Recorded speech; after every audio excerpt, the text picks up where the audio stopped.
Stay though thou kill me, sweet Demetrius! I charge thee hence, and do not harm me thus! Wilt thou, darkling, leave me? Stay Do on not thy so! peril!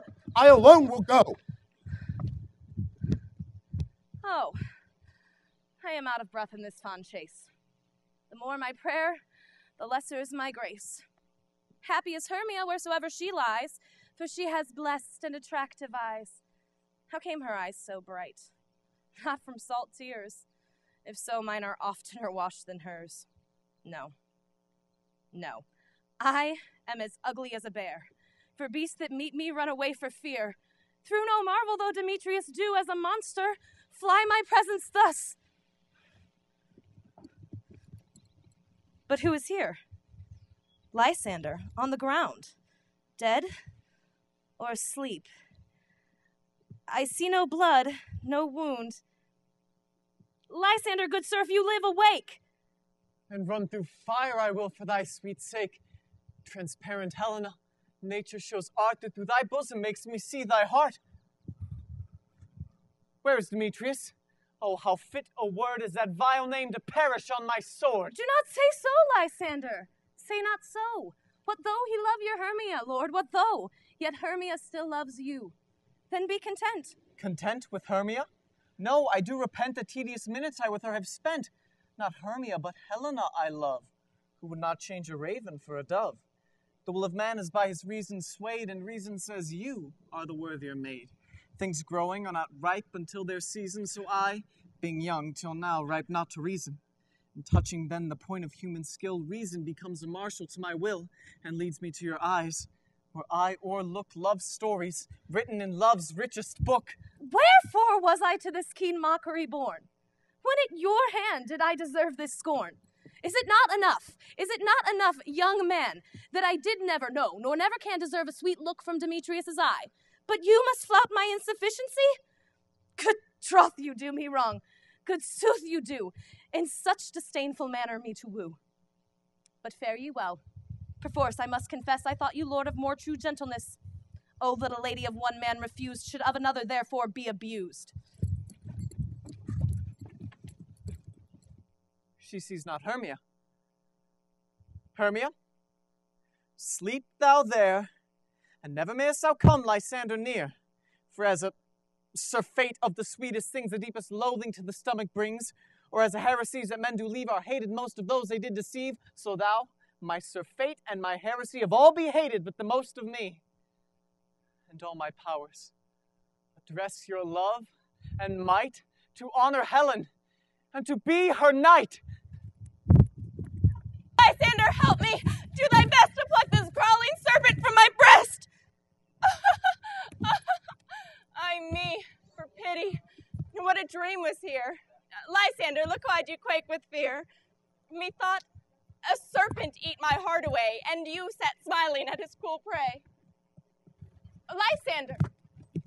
What, removed? Lysander, Lord! What, out of hearing? Gone?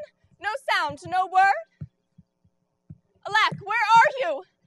Speak, and if you hear, speak of all loves. I swoon almost with fear. No?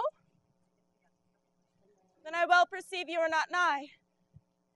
Either death or you I'll find immediately.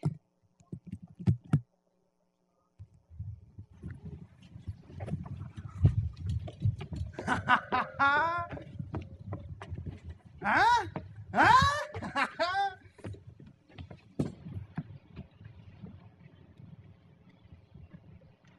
Are we all met? Pat. And here's a Marvale's convenient place for our rehearsal. Peter Quince. What sayest thou, Bully Bottom? There are things in this comedy of Pyramus and Thisbe that will never please. First, Pyramus must draw a sword to kill himself, which the ladies cannot abide. How answer you that?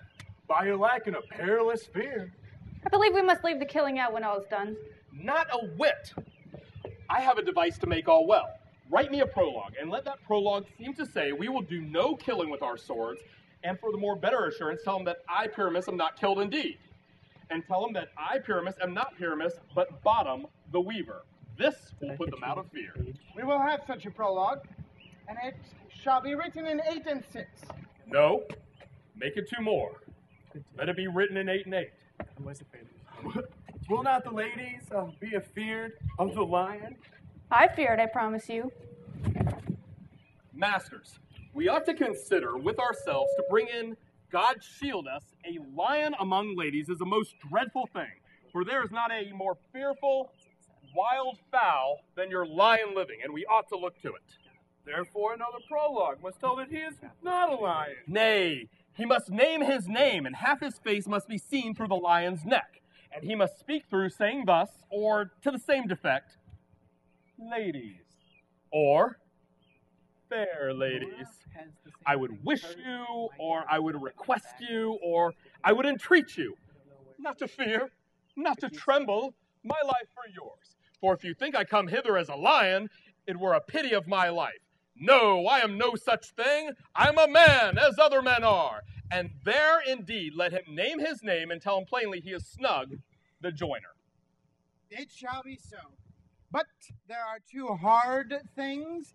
That is, to bring moonlight into the chamber, for, if you know, Pyramus and Thisbe did meet by moonlight. Doth the moon shine the night we play our play? A calendar. Look in the almanac. Find out moonshine. Yes, it doth shine that night. Why, then, you may leave a casement of the great chamber where we play open, and the moon may shine in at the casement.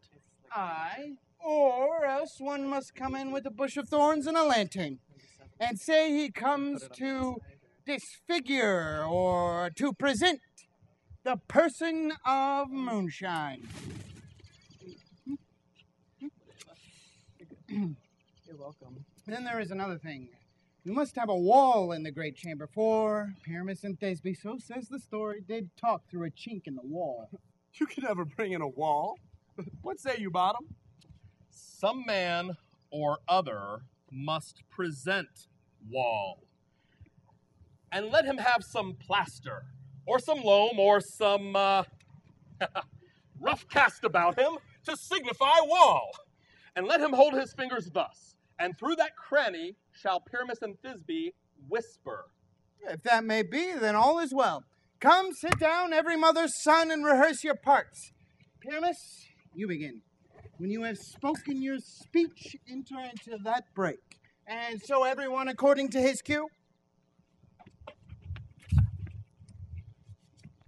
What hempen homespuns have we here, swaggering so near the cradle of the fairy queen? Oh, what? A play toward? I'll be an auditor, an act or 2 perhaps, if I see chance. Speak, Pyramus. Thisbe, stand forth. Thisbe, the flowers of Odious, savors sweet. Odors. Odors, savors sweet. So hath thy breath, my dearest Thisbe dear. But hark, a voice. Stay thou but here a while, and by I to thee shall appear.